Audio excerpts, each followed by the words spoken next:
자, 이번 시간 82페이지 11번 문제 할 차례죠. 11번 휴폐업 신고입니다. 옳은 것인데 기업의 개업공개사는 3월 초과하는 휴업을 하고자 하는 경우 미리 등록관 정해 신고해야 된다.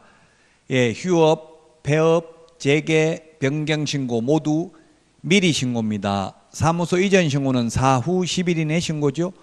그 다음에 협회, 지부, 지회 설치는 사후 신고입니다. 따라서 신고는 사전 신고인지 사후 신고인지를 유념해서 보셔야 되겠습니다. 기억은 맞습니다. 니은은 개업공개사가 휴업 신고를 하고자 하는 때에는 국토교통부령이 정하는 신고서에 중개사무소 등록증을 첨부해야 된다. 네, 휴업 신고, 폐업 신고는 등록증을 반납해야 됩니다. 반납하러 가야 되니까 전자문서는 안 되고 방문 신고만 가능하죠. 기억, 니은은 맞네요. 디귿은 휴업 신고를 한 때에는 지체 없이 간판을 철거해야 된다 했는데 간판 철거는 폐업, 사무소 이전, 등록 취소 3개만 지체 없이 간판 철거해야 되고요. 간판 철거 명령을 따르지 않는 경우에는 행정 대집행법에 따라서 대집행할 수 있죠. 따라서 3번이 정답이 되겠습니다. 12번입니다. 전속중개계약 시 정보 공개해야 될 내용입니다. 답은 4번이네요. 니은은 공개하지 않습니다. 우리 핵심 비교 정리 프린터, 핵심 비교 정리 프린터 5번에 보면 전속 중개계약 시 정보 공개해야 될 사항이 특상태, 조건 공검입니다. 그 부동산을 특정 지을 수 있는 소재지 면적, 지목 등이 되겠고요. 그 다음에 벽면 및 도배 상태, 시설물의 상태, 입지 환경 조건, 권리관계가 있는데 이 5번에 5번 보면 권리관계는 거래 당사자의 주소, 성명 등 인적 사항에 관한 정보는 공개하여서는 아니 됩니다. 그런데 우리 12번의 니은은 인적 사항에 관한 정보를 공개한다고 했으니까 틀렸죠. 공법상 이용제한 거래 규제, 거래 예정 금액, 공시지가가 있는데 이 공시지가는 임대차인 경우에는 공개하지 아니할 수 있습니다. 따라서 12번에 정답은 4번이 되겠습니다. 인적 사항은 공개하여서는 아니 된다. 자, 다음은 13번 문제 보겠습니다. 13번 문제. 옳은 것은 했는데 1번 지역농협은 등록하지 않습니다. 특수법인 중에서 지역농협, 지역산림조합, 산업단지 관리기관은 등록하지 않고 한국자산관리공사는 등록을 합니다. 그래서 1번 틀렸고 2번은 휴업기간 중이든 정지기간 중이든 이중소속은 절대로 안 됩니다.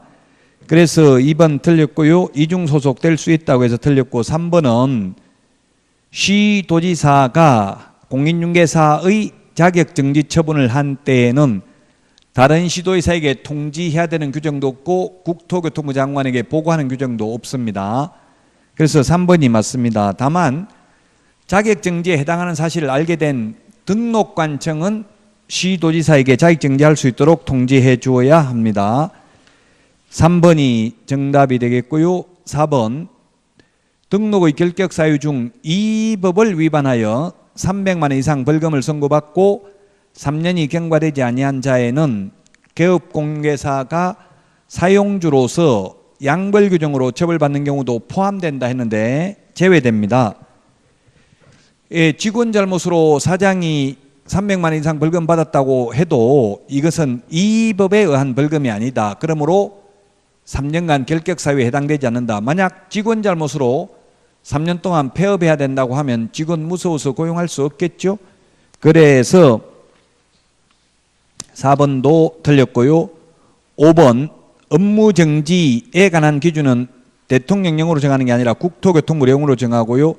가태료에 관한 규정은 가태료의 구체적 기준은 대통령령으로 정합니다. 반대로 했기 때문에 5번 틀렸습니다.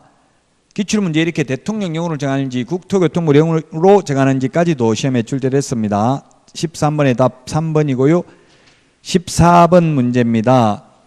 계약서 필요적기사항 답은 5번이네요.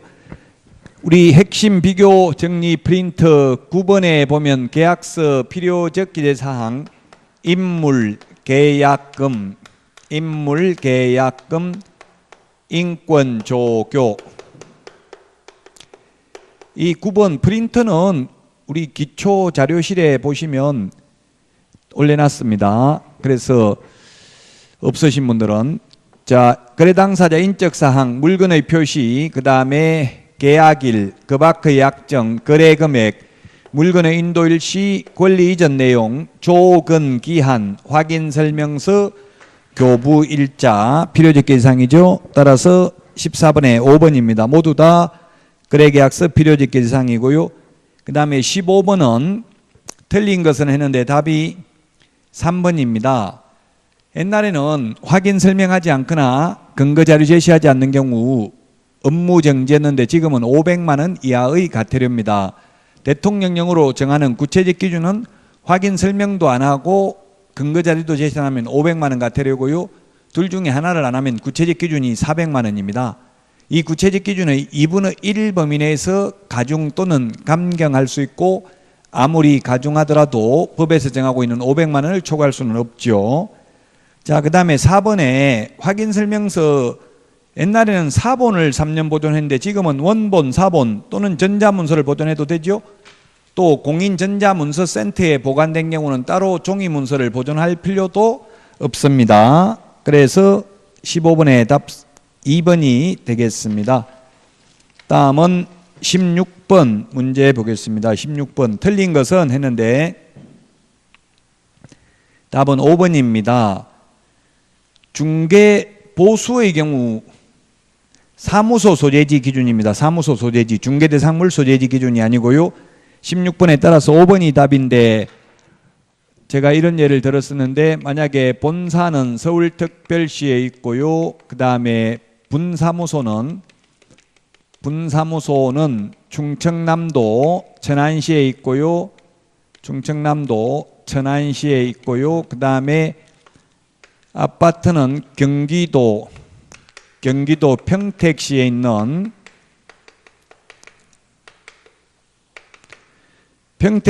아파트를 충청남도 천안시에 있는 분사무소에서 중개행위를 했다면 어느 시도 조례가 정하는 보수를 받는다? 사무소 기준이고 분사무소에서 중개행위를 했으니까 분사무소 기준이니까 충청남도 조례죠. 충청남도 조례. 천안시 조례는 아니죠. 왜? 시도 조례니까 도지사급이라면 특별시장, 광역시장을 도지사급이라고 하죠. 그래서 시도라고 하면 특별시, 광역시도, 특별자치도 조례를 말합니다. 따라서 16번에 5번이 정답이 되겠고요. 다음은 17번입니다. 손해배상 책임 옳은 것을 모두 고른 것은 했는데 1번이 답이네. 기억입니다. 지역농협 특수법인도 보정 설정해야 됩니다. 다만 지역농협은 1,000만 원 이상입니다. 나머지 특수법인은 규정이 없기 때문에 일반 법인을 준용해서 2억 원 이상이라고 해석할 수 있을 것입니다. 1,000만 원 이상 보정 설정하고 등록관청에 신고해야 됩니다. 업무 개시 전에. 기억은 맞습니다. 그 다음에 니은은 다른 사람의 중개행위 장소 제공해서 손해가 발생한 경우 손해배상 책임이 없다 했는데 장소 제공한 경우에도 손해배상 책임이 있고 고용인, 직원의 고의가실로 손해가 발생한 경우에도 손해배상 책임이 있습니다. 따라서 니은 틀렸고요. 디귿에 손해배상을 해주고 나면 10일 이내가 아니라 15일 이내에 재보정 설정을 하여야 합니다. 그래서 17번에 1번이 정답이 되겠습니다.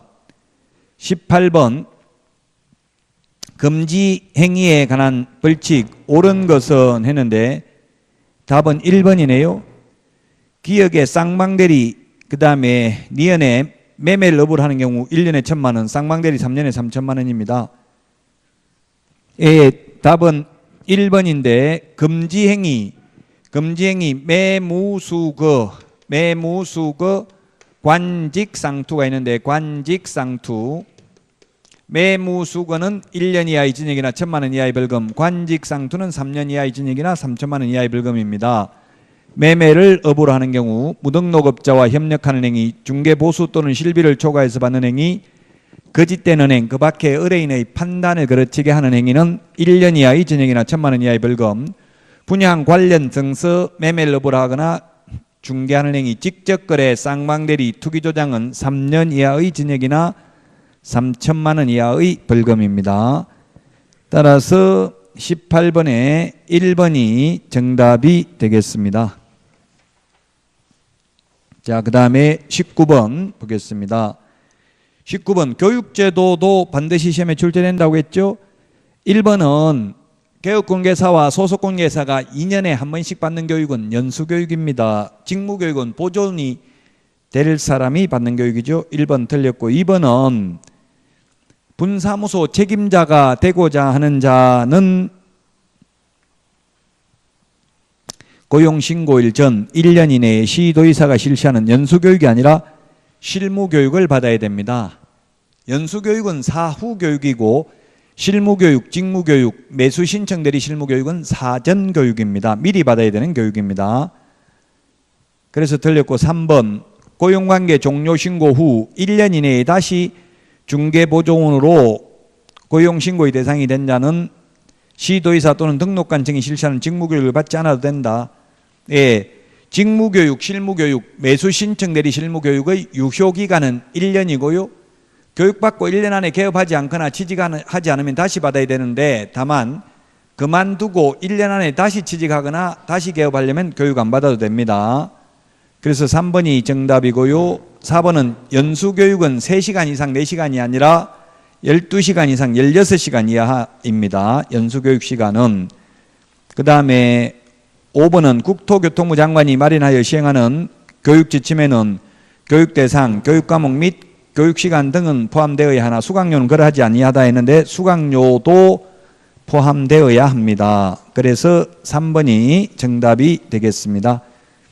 20번입니다. 업무정지와 동시에 자격정지 사유에 해당하는 것은 답이 4번이네요. 업무정지, 자격정지 동시에 해당되는 것은 확인설명서 서명 날인, 계약서 서명 날인하지 않는 경우, 인장등록 위반한 경우, 금지행위한 경우, 요거에 업무정지이면서 자격정지 사유입니다. 따라서 답 4번이 정답입니다. 나머지는 전부 업무정지 사유에 해당될 뿐입니다. 21번 등록을 취소할 수 있는 경우가 아닌 것은 했는데 답은 2번이죠. 전속중개계약서를 사용하지 않는 경우는 업무정지입니다. 전속중개계약 위반은 전부 업무정지인데 딱 예외가 전속중개계약 체결하고 7일 이내에 정보 공개하지 않거나 비공개 요청한 정보를 공개한 경우에는 등록을 취소할 수 있습니다. 따라서 21번의 정답은 2번이 되겠습니다. 자, 그 다음에 22번 문제 보겠습니다. 22번. 22번. 틀린 것은 했는데 정답은 3번입니다. 거래 정보사업자가 정당한 사유 없이 지정받은 날로부터 1년 이내에 정보망을 설치 운영하지 않는 경우 지정을 취소해야 한다가 아니라 취소할 수 있습니다. 할 수 있다. 지정 취소, 업무 정지, 자격 정지는 할 수 있다. 자격 취소는 반드시 하여야 한다. 등록 취소는 하여야 하는 것도 8개가 있고 할 수 있는 게 11가지가 있습니다. 따라서 22번에 답 3번이 되겠습니다. 자, 그 다음에 23번. 옳은 것은 했는데 기억, 갑이 중개사무소 등록증을 대여한 날로부터 2개월 후 폐업을 하였고 2년간 폐업한 후 다시 등록을 하고 업무를 개시한 경우 위 대여 행위를 이유로 업무정지 처분을 할 수 있다 했는데 대여했으면 업무정지 못하고요. 반드시 등록을 취소해야 됩니다. 그래서 틀렸습니다. 니은은 보조원이 또는 소속공개사가 결격 사유에 해당되어도 2개월 이내에 그 사유를 해소하면은 업무정지 처분하지 않죠. 45일 만에 해소했으니까 업무정지 처분할 수 있다. X입니다. 디귿은 갑이 업무정지 사유에 해당하는 거짓 보고를 한 날로부터 1개월 후 폐업하였고 4년간의 폐업기간이 경과 후 다시 등록을 한 경우 업무정지 처분할 수 있다. 업무정지 제척기간 3년도 넘었네요. 그 사유가 발생한 날로부터 3년 넘었고요. 또 폐업기간이 1년을 초과하면 폐업신고 전의 위반 행위로 인한 업무정지 처분하지 않죠. 어쨌든 업무정지 처분은 못합니다. 그래서 5번이 답이 되겠네요. 모두 X입니다. 24번입니다. 24번. 틀린 것은 했는데 포상금도 시험에 반드시 출제가 되지요. 공인중개사법상 포상금하고 부동산 거래 신고 등에 관한 법률 포상금 구분해야 되는데요. 24번의 답은 2번입니다. 예, 포상금이 50만 원인데요. 공인중개사법은 국고에서 50%까지 지원할 수 있죠. 따라서 전부 지원할 수 있다. X입니다. 전부 또는 일부를 지원할 수 있는 게 아니라 최대 50%까지만 보조할 수 있습니다. 부동산 거래 신고 등에 관한 법률에서는 시군구 재원으로 충당을 하죠. 그래서 24번의 정답은 2번이 되겠습니다. 25번 100만 원 이하의 과태료 해당하지 않는 것은 했는데 답은 3번입니다. 3번. 연수교육 받지 않는 경우 500만 원 이하의 과태료입니다. 500만 원 이하의 과태료. 그래서 답은 3번이고요. 5번에 5개 강고물 등의 관리법이 지금은 2016년 1월 6일부로 5개 강고물 등의 관리와 5개 강고 산업 진흥에 관한 법률로 법 이름은 바뀌었습니다. 5번에 5개 강고물 관리법이 5개 강고물 등의 관리와 5개 강고 산업 진흥에 관한 법률로 법 이름이 바뀌었다. 그래서 3번이 정답이고요. 자, 그 다음에 26번입니다. 26번. 26번 문제 보겠습니다. 틀린 것은 했는데 자격 취소 처분은 중개사무소 소재지 관할 시도의사가 한다. 틀렸네요. 54번 맨 밑에 동그라미 2번에 있는데 자격 취소, 자격 정지, 자격증 재교부, 그 다음에 자격 취소됐을 때 반납, 미반납 시 과태료 부과 모두 다 교부한 시도지사입니다. 다만 청문과 의견 진술 기회는 사무소 관할 시도지사입니다. 그래서 26번의 정답은 1번이 되겠습니다. 그 다음에 27번 옳은 것은 했는데 정답은 2번이네요. 1번은 등록관청은 예방교육 실시할 수 없다 했는데 거래사고 예방교육은 장관, 시도지사, 등록관청 모두 다 실시할 수 있습니다. 그래서 1번 틀렸고요. 2번이 맞습니다. 사무소 이전하는 경우 지체 없이 간판 철거해야 됩니다. 그 다음에 3번은 개업 공인중개사로서 폐업 신고를 한 후 1년 이내에 소속 공인중개사로 고용 신고의 대상이 된 자는 고용 신고일 전에 다시 실무교육을 받아야 된다 했는데 안 받아도 됩니다. 폐업하고 1년 안에 취직하거나 폐업하고 1년 안에 개업하려면 교육 다시 안 받아도 됩니다. 그래서 3번 틀렸고 4번은 개업 공인중개사가 조직한 사업자 단체가 독점규제 및 공정거래에 관한 법률을 위반하여 공정거래위원회로부터 과징금 처분을 최근 2년 이내에 2회 이상 받은 경우 그의 자격이 취소된다 했는데 자격 취소가 아니라 임의적 등록 취소입니다. 최근 2년 이내에 2회 이상 독점규제 및 공정거래법 위반으로 시정조치나 과징금을 받은 경우. 5번 중개보조원은 중개사무소 명칭, 소재지, 연락처, 자기의 성명을 명시하여 표시광고를 할 수 있다. 개업 공개사만 광고할 수 있고 보조원이나 소속 공개사 이름으로는 광고 못합니다. 그래서 5번도 틀렸습니다. 답 2번이 되겠고요. 그 다음에 28번입니다. 틀린 것은 했는데 답은 4번이네요. 거래 신고를 하려는 개업공개사는 부동산 거래계약 신고서에 서명 또는 날인하여 중개사무소 소재지가 아니라 부동산 소재지 신고관청에 제출을 해야 됩니다. 부동산 소재지. 중개사무소 소재지가 틀렸죠. 중개사무소 소재지 시장군수구청장은 등록관청이죠.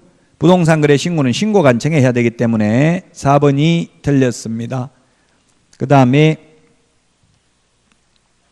29번입니다. 틀린 것은 했는데 1번이네요. 거래계약서는 국토교통부 장관이 정한 표준서식을 사용해야 된다. 현재 표준서식이 없습니다. 국토교통부 장관이 표준서식을 정해서 그 사용을 권장할 수 있는데 현재 권장서식 없습니다. 따라서 1번이 틀렸습니다. 그 다음에 4번도 개업공개사가 계약서 옛날에는 사본을 보존하라고 했었는데 지금은 원본, 사본, 전자문서를 보존해도 되고 공인전자문서센터에 보관된 경우는 따로 종이문서를 보관할 필요도 없습니다. 4번 문제. 그래서 29번에 1번이 정답이 되겠습니다. 자, 다음은 30번 문제 보겠습니다. 30번. 틀린 것은 했는데 답은 3번이죠. 전속중개계약서는 3년 보존입니다. 전속중개계약서는 3년 보존, 거래계약서 5년 보존, 확인설명서 3년 보존입니다. 매수신청 대리 관련 서류 5년 보존이죠. 자, 그래서 30번에 3번이 정답입니다. 5년 보존이라고 해서 틀렸습니다. 3년 보존입니다. 전속중개계약서는. 일반 중개계약서는 보존 의무 없죠. 자, 그 다음에 31번입니다. 갑은 개업공개사 병에게 중개를 의뢰하여 을 소유의 전용면적 70제곱미터 오피스텔 보증금 2천만 원, 월차임 25만 원에 임대차 계약을 체결하였다. 이 경우 병이 갑으로부터 받을 수 있는 중개보수 최고 한도액은 임차한 오피스텔은 건축법령상 업무시설로 상하수도 시설이 갖추어진 전용 입식 부엌, 전용 수세식 화장실 및 목욕시설을 갖췄다. 즉 85제곱미터 이하 주거용 오피스텔의 경우 매매는 0.5, 임대차는 0.4 범위 내에서 받을 수 있죠. 자, 그러면은 지금 보증금이 얼마예요? 보증금 2천만 원 더하기 월차임 25만 원 곱하기 100을 하면은 100을 해봐야 4,500만 원밖에 안 되죠. 이렇게 보증금 더하기 월세 곱하기 100을 한 금액이 5천만 원 미만이 나오면 보증금 더하기 월세 곱하기 70을 하죠.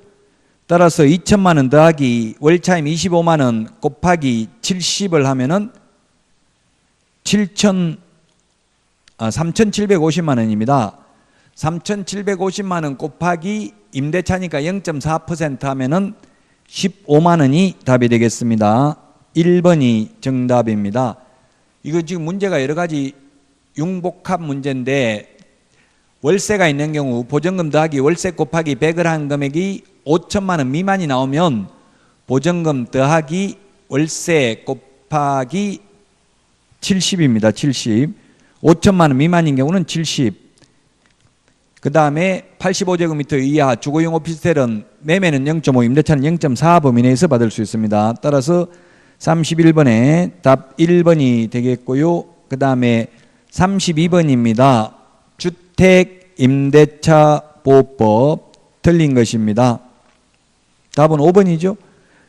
지방공기업법에 따라 주택사업을 목적으로 설립된 지방공사는 주택임대차보호법상 대항력이 인정되는 법인이 아니다 했는데 인정됩니다.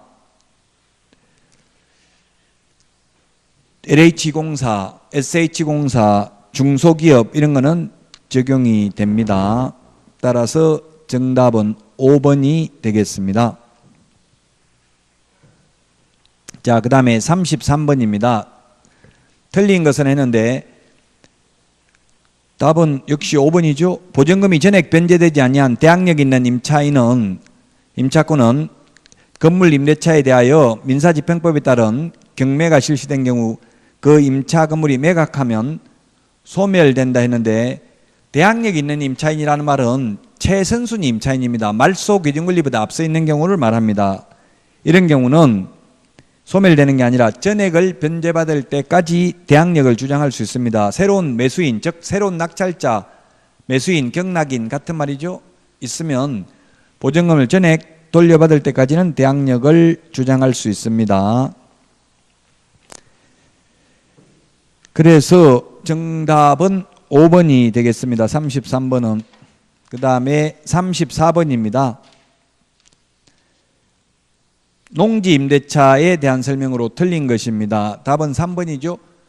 농지 최단기 존속기간은 3년입니다. 주택은 2년입니다. 상가는 1년입니다. 민법 임대차는 최단기 존속기간이 없습니다. 그 다음에 전세권, 민법의 전세권의 최단기 존속기간, 건물 전세 최단기 존속기간 1년입니다. 최장기는 10년입니다. 지상권의 최단기 존속기간은 경관 건물은 30년, 목조 건물 15년, 공작물 5년입니다. 최장기 존속기간은 영구무한이 가능합니다. 그래서 최단기, 최장기 존속기간 기억하셔야 되겠죠? 34번에 답 3번입니다. 35번 기본 확인사항에 해당하지 않는 것은 했는데 답은 2번이네요. 실제 권리관계 또는 공시되지 아니한 물건의 권리에 관한 사항, 그 다음에 벽면 및 도배 상태, 시설물의 상태, 일조, 소음, 진동 등 환경 조건, 이게 세부 확인 사항이죠. 즉 세부 확인 사항은 의뢰인한테 물어봐야 알 수 있는 게 세부 확인 사항입니다. 개업공개사 혼자서 알 수 있는 것은 기본 확인 사항입니다. 그래서 35번에 2번이 정답이 되겠습니다. 36번 틀린 것은 했는데 답은 4번입니다. 4번. 중개보수는 실제 거래 금액을 기준으로 계산하는 게 아니라 거래 예정 금액을 기준으로 계산합니다. 협의가 없는 경우 부가가치세는 포함된 것으로 보는 게 아니라 부가가치세는 제외된 것으로 보기 때문에 부가가치세를 별도로 받을 수 있습니다. 중개보수 외에. 답은 4번인데요. 이게 확인설명서 작성 방법이기 때문에 답이 4번인데 실제로는 중개보수를 거래 예정 금액으로 받는 게 아니죠. 근데 이게 입법의 불비입니다. 우리 확인설명서 서식에는 보면 거래 예정금액을 기준으로 중개보수를 받는다고 돼 있어요. 거래 예정금액은 일종의 시세인데 시세대로 중개보수를 받는 건 아니죠. 실제 거래 금액으로 받는데 확인설명서 작성 방법에는 거래 예정금액을 기준으로 작성한다라고 명문 규정이 있기 때문에 답 4번 중개보수는 거래 예정금액을 기준으로 계산한다. 그리고 부가가치세는 포함되어 있지 않는 걸로 보기 때문에 따로 부가가치세를 받아도 된다. 자, 그 다음에 37번입니다. 옳은 것은 했는데 37번. 답은 5번이고요. 1번은 경매 매수보증금은 매수가격, 자기가 써낸 금액, 응찰가, 입찰가의 10분의 1이 아니라 최저 매각 가격의 10분의 1입니다. 그 다음에 2번 법원은 매각 허가 결정이 확정되면 대금 지급 기일을 정하는 게 아니라 대금 지급 기한을 정하여 매수인에게 통지하여야 하고 매수인은 그 대금 지급 기한까지 대금 지급 기일에서 기한으로 바뀌었습니다. 그래서 옛날에는 가령 4월 11일 날 돈을 내는 날이면 딱 하루만 돈 낼 수 있었습니다. 그런데 지금은 4월 11일까지 돈 내면 됩니다. 그래 돈이 있으면 4월 9일 날 돈 내면 소유권 취득하는 겁니다. 그래서 신속한 소유권 취득을 하기 위해서 매수인들이 이제 기일에서 기한으로 바꿨습니다. 신속한 경매 절차를 진행하고 매수인이 소유권을 쉽게 취득할 수 있도록 하기 위해서 대금 지급 기일에서 기한으로 바뀌었다. 자, 그 다음에 3번 민법, 상법, 그 밖의 법률에 의하여 우선 면제 청구권이 있는 채권자는 매각 결정기일까지 배당 요구하는 게 아니라 배당 요구 종기까지 배당 요구해야 됩니다. 배당 요구 종기는 첫 매각기일 이전의 날로 정하여 공고해야 됩니다. 그래서 3번 틀렸고 4번 매수인은 매각 부동산 위의 유치권자에게 그 유치권으로 담보하는 채권을 변제할 책임이 없다가 아니라 있습니다. 그래서 유치권은 경매 신청권은 있고 우선 변제권은 없습니다. 그러나 강력한 우선 변제적 효력은 있습니다. 전액을 받을 때까지 유치권을 행사해서 안 나가면 되니까. 자, 그 다음에 5번. 부동산 위의 전세권은 저당권에 대항할 수 있는 경우라도 전세권자가 배당 요구하면 매각으로 소멸됩니다. 최선순위 전세권이라 하더라도 배당 요구를 하면 배당을 다 받기 때문에 소멸되죠. 배당도 다 받고 인수되면 안 되겠죠. 그래서 5번이 정답입니다. 자, 그 다음에 38번 매수 신청 대리인 등록에 관한 설명으로 틀린 것은 했는데 답은 4번이죠. 소속 공인중개사는 매수 신청 대리인 등록을 할 수 있다 했는데 소속 공인중개사는 매수 신청 대리인 등록도 안 되고 중개사무소 개설 등록도 안 됩니다. 등록하고 싶으면 소속 공인중개사를 그만두고 먼저 개업 공인중개사가 된 후에 중개사무소 개설 등록을 한 후에 매수 신청 대리인 등록을 해야 됩니다. 매수 신청 대리인 등록은 공인중개사인 개업공개사나 법인인 개업공개사만 매수 신청 대리인 등록을 할 수 있습니다. 거기 3번은 개업공개사는 매수 신청 대리에 관하여 위임인으로부터 수수료가 보수로 받겠죠. 보수를 받은 경우 그 영수증의 중개인에 사용하기 위해서 등록한 인장을 사용해야 됩니다. 따라서 정답 4번이 되겠습니다. 정답 4번. 자, 그 다음에 39번입니다. 39번. 외국인 부동산 취득에 관한 설명으로 옳은 것은 했는데 대한민국 영토에서 외국인의 상속, 경매 등 계약 이외의 원인으로 부동산 취득에는 적용되지 않는다 했는데 적용됩니다. 계약을 원인으로 취득한 경우에는 60일 이내에 신고해야 되고 계약 이외의 원인인 경우에는 6개월 이내에 신고관청에 신고해야 되고 안 하면 100만 원 이하의 과태료입니다. 그래서 1번 틀렸고 2번은 외국인이 계약에 의해서 부동산 취득을 신고하지 않으면 500만 원이 아니라 300만 원 이하의 과태료입니다. 외국인 특례인 경우는. 그 다음에 3번 외국인이 대한민국의 건물에 대한 저당권을 취득한 경우에는 외국인 등 부동산 취득이 적용될 여지가 없다. 예, 그렇습니다. 외국인이 계약을 원인으로 소유권을 취득하는 경우에 적용됩니다. 저당권 설정하는 경우에는 적용될 여지가 없습니다. 그래서 3번이 정답이고요. 4번은 외국 법령에 따라 설립된 법인이라도 구성원의 2분의 1이 대한민국 국민인 경우에 외국인 부동산 취득에 따른 외국인 등에 해당하지 않는다 했는데 2분의 1이 대한민국 국민이면 외국인 등에 해당됩니다. 2분의 1 이상이 외국인 이상이니까 딱 2분의 1이 외국인이라도 외국인 등에 해당됩니다.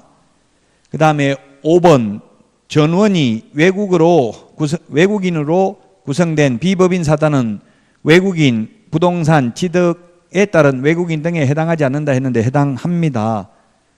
그래서 2분의 1 이상이 외국인이면 다 외국인 등에 해당되죠. 답은 3번이 되겠습니다. 자, 마지막 문제 40번 문제 보도록 하겠습니다. 옳은 것은 했는데 답은 1번입니다. 신고해야 되는 부동산별 거래가격과 실제 거래가격란에는 부가가치세를 제외한다라고 되어 있는데요. 이건 좀 그 내용을 수정해서 맞는 걸로 하겠습니다. 이게 개정이 여러 번 돼가지고요. 지금 현재는 입주권, 분양권을 거래하는 경우에는 부가가치세가 포함되어 있습니다. 그러나 입주권, 분양권이 아닌 그 외의 경우라는 것은 등기한 경우입니다. 등기하기 전에는 부가가치세가 포함된 금액을 적고요. 등기된 이후에는 부가가치세를 제외한 금액을 적습니다. 부동산 거래 신고서 서식을 보시면 되겠죠. 그렇게 고쳐서 1번을 정답으로 하겠습니다. 이번에 계약 대상 면적에는 실제 거래 면적을 계산하여 적되 건축물 면적은 집합 건물의 경우 연면적을 적고요. 집합 건물의 연면적 적는 게 아니라 전용 면적을 적고요. 그 기타 집합 건물 빼고는 연면적을 적습니다. 그래서 2번 틀렸고 3번은 투기과열지구에서 실제 거래 가격이 6억이 아니라 3억 이상인 부동산의 취득에 필요한 자금 조달 계획을 신고서에 작성해야 됩니다. 그래서 틀렸고 6억이라고 해서 3억 이상입니다. 그 다음에 4번 분양금액란에는 분양권의 경우에는 권리가격과 추가 부담금 합계액을 적는다 했는데 입주권의 경우에 권리가격과 추가 부담 합계액을 적습니다. 5번. 그럼 분양권인 경우는 어떻게 하냐면 분양권에다가 옵션 비용, 추가 지불액을 적습니다. 프리미엄. 옵션 비용도 적습니다. 시스템 에어컨 비용 이런 것도 분양권인 경우는. 분양권의 경우 권리가격 이런 말은 안 나오죠. 그래서 입주권이 권리가격과 추가 부담금 합계액을 적습니다. 5번. 개업공개사가 거짓으로 신고서를 작성하여 신고한 경우 500만 원 이하의 과태료 부과 사유에 해당된다 했는데 거짓 신고한 경우는 취득가격의 100분의 5 이하 과태료에 해당이 되겠습니다. 자, 그래서 40번의 정답은 조금 수정을 해서 입주권 분양권의 경우에는 부가가치세 포함한 금액을 적고 그 외의 경우 부가가치세를 제외한 금액으로 적는다 해서 1번을 정답으로 하겠습니다. 여러분 수고 많이 하셨습니다. 오늘 여기까지 하고 다음 주에 뵙도록 하겠습니다. 안녕히 계십시오.